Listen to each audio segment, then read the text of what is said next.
Araminifa, Jepale tununa mama, Awarami, Thomas Sankara tununa. Bon, le président Blaise Compaoré, qui est l'auteur de son assassinat, fait tout pour qu'il n'y ait pas justice. Donc la justice est à ses services, et puis chaque fois quand l'affaire part en justice, on le déclasse et puis les juges se dessaisissent. Donc aujourd'hui nous sommes là pour commémorer vraiment ce grand homme africain qui a beaucoup fait pour le Burkina et puis qui est pour l'Afrique, et puis c'est vraiment un modèle pour la jeunesse burkinabé. Ils l'ont dégagé, ils ont créé Sénégal. Comment on appelle l'autre groupe de musulmans Centrafrique. Bonsoir tout le monde, je suis désolé de ne pas être parmi vous ce soir et je vous remercie de participer et de nous soutenir dans cette campagne internationale Justice pour Sankara qui rentre dans sa 18e année. C'est pour moi un honneur évidemment de coordonner ce collectif d'avocats. Nous avons récemment fait appel devant le tribunal de grande instance de Ouagadougou de la décision qu'elle a dite incompétente à traiter notre dossier. Il faut dire que pour ceux qui ne sont pas au courant, que les 2 dernières années ont été plutôt ardues. D'abord parce que la tombe de Thomas Sankara a été profanée à 2 reprises et cela fait suite, comme par hasard, à notre demande de ce qu'on appelle une requête en assignation. De quoi il s'agit? Il s'agit brièvement de faire les empreintes génétiques des enfants Sankara et de pouvoir identifier la tombe, qui est une des demandes qui nous a été en fait agréée à l'issue de la victoire que nous avons obtenue en 2006 devant le Comité des droits de l'homme des Nations Unies. Pour ceux et celles qui ignorent en fait ce cas, nous avons pendant plusieurs années, à partir de 1997, traduit la plainte de la veuve, donc plainte pour écriture, fausse écriture administrative, et plainte contre X dans le meurtre de Thomas Sankara, qui, je le rappelle, à l'époque, son certificat de décès disait qu'il était mort de mort naturelle.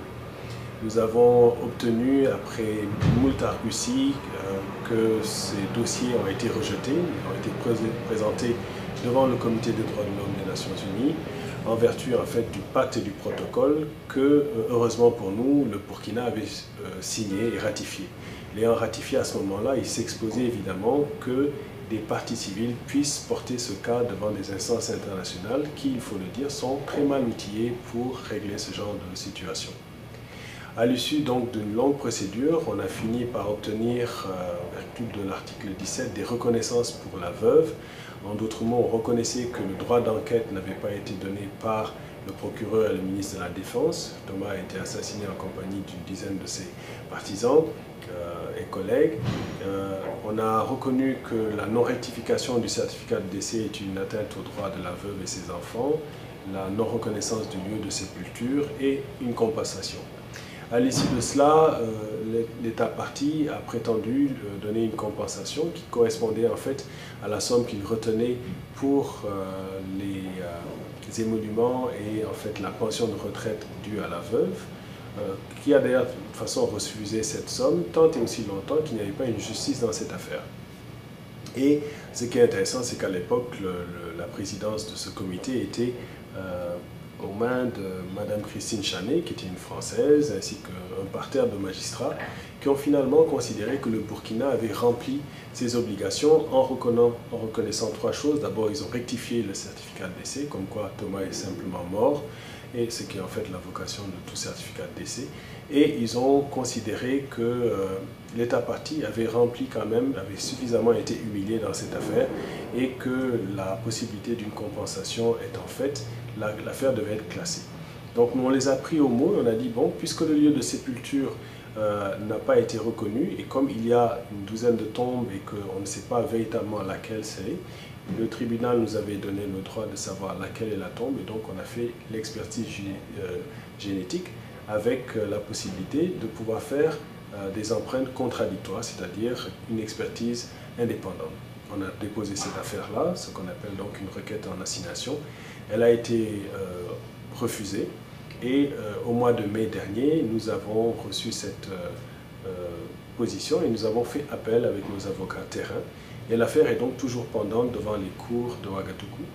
Un pays, comme vous le savez, Burkina Faso, qui est en pleine phase de restructuration de son pouvoir exécutif, qui veut manipuler la Constitution, la question de l'immunité judiciaire du chef de l'État, de l'impunité qui règne toujours dans ce pays et surtout de l'indépendance de la magistrature, fait que pour nous, il est clair qu'il faut poursuivre ce travail de lutte contre l'impunité, pas seulement pour le cas de Sankara, mais pour la plupart des chefs d'État qui ont essayé de proposer des voies alternatives de développement, des voies qui satisfassent les besoins sociaux, économiques et populaires de nos masses et qui, justement, du fait de ce choix politique, ont payé de leur vie très chèrement cette inclinaison.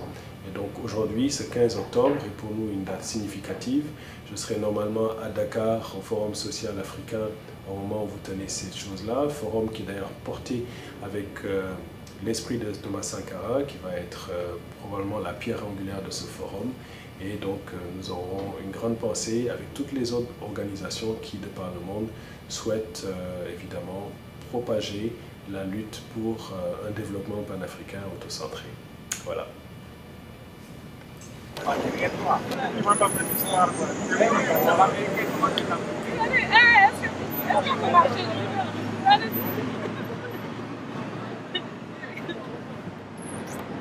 Mais ça dépendait où. Alors il y a eu